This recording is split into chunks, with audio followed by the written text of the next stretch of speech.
इन संतों की वाणी को सुनने से क्या होगा? रोज रोज ये वीडियो देखने से क्या परिवर्तन आएगा? इस राम नाम की महता, इन संतों की वाणी, इनके सुनने का परिणाम क्या होगा? क्या जीवन बदल जाएगा? क्या हम धनवान बन जाएंगे? क्या हम सुखी हो जाएंगे? क्या हमारे प्रारब्ध कट जाएंगे? क्या होने वाला है इनको सुनने से? अक्सर साधक ये जिज्ञासा रखते हैं, जिज्ञासुओं के ये प्रश्न होते हैं कि सुनने मात्र से कौन सा जिंदगी में बदलाव आने वाला है? किसी को कुछ नहीं मिलने वाला। आज उनके प्रश्नों का समाधान करते हुए, आज उनके प्रश्नों का उत्तर प्रस्तुत करते हुए उन्हें एक दूल्हे से संत बने महात्मा की कथा श्रवण करवाने का प्रयास करती हूँ। एक महात्मा के एक वाक्य ने कैसे एक साधारण व्यक्ति को महान संत के रूप में परिणत कर दिया, इस बात को श्रवण करते हैं।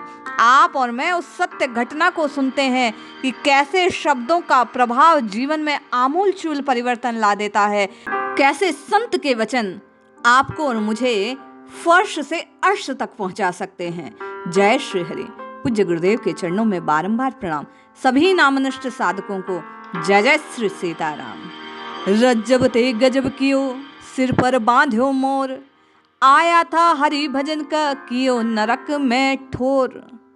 एक फकीर द्वारा ये कही गई बात घोड़े पर बैठा दूल्हा सुनता है और तत्काल नीचे कूद उसके चरणों में लेट जाता है, उसे अपना सतगुरु मानता है और उसका जीवन बदल जाता है।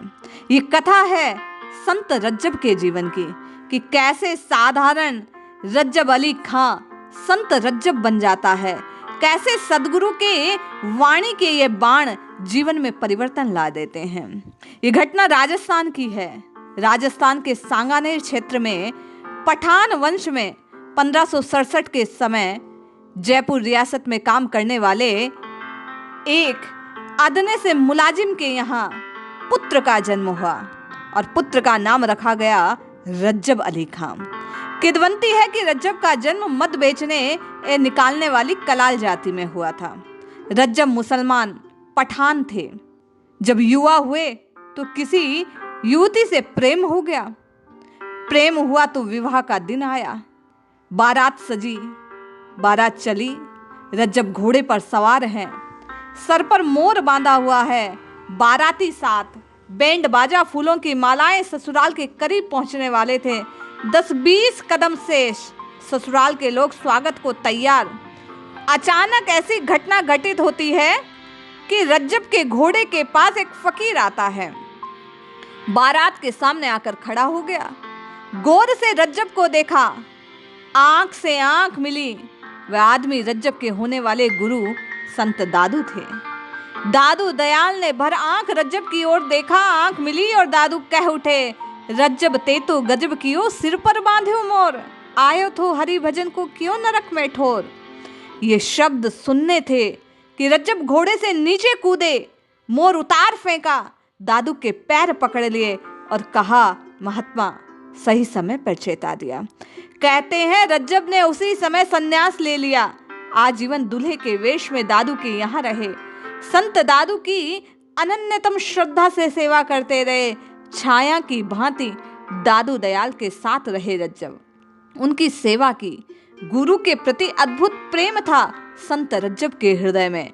जब दादू दयाल ने शरीर छोड़ा तो रज्जब ने आंख बंद कर ली, फिर कभी आंख खोल कर नहीं देखा। लोग कहते कि आंखें क्यों नहीं खोलते, तो कहते देखने योग्य जो था वो देख लिया, अब क्या देखने को रहा। दादू दयाल के मरने के बाद, शरीर त्याग के बाद, यह धाम से जाने के बाद कभी संत रज्जब ने आंखें नहीं खोली। शरीर से अत्यंत हष्ट पुष्ट सुंदर। कहते हैं इनकी मृत्यु सन 1689 में 122 वर्ष की अवस्था में हुई। इन्होंने एक पंथ चलाया, रजबावत। सांगानेर में आज भी संत रज्जब की गद्दी है। संत समागम, संत कृपा, गुरु कृपा, आत्म अनुभूति के अनेक पद इन्होंने अपनी वाणी में रचित किए।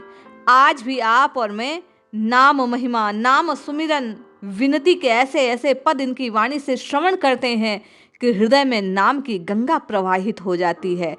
ऐसा अद्भुत प्रभाव है भैया संत की वाणी का। बार बार आप और मैं इन संतों की वाणी को सुनते रहे, अवश्य ना अवश्य एक दिन आपका और मेरा हृदय भी बदलेगा। संसार की ओर बहती हुई आपकी और मेरी कामनाएं प्रभु प्राप्ति की कामना में परिवर्तित होगी। आपका और मेरा ये मनुज तन पाना सफल होगा। इसलिए अवश्य सुने इन संतों की वाणी को। जीवन बदलने का हुनर यदि किसी में है तो इन संतों की वाणियों में है। या आपके और मेरे भाग्य का निर्माण कर सकते हैं, आपके और मेरे सोए भाग जगा सकते हैं, आपको और मुझे नरक में जाने से बचा सकती है ये वाणी। इसलिए अवश्य श्रवण करें, जपें, रटें, निश्चित कल्याण होगा। जय श्री हरि।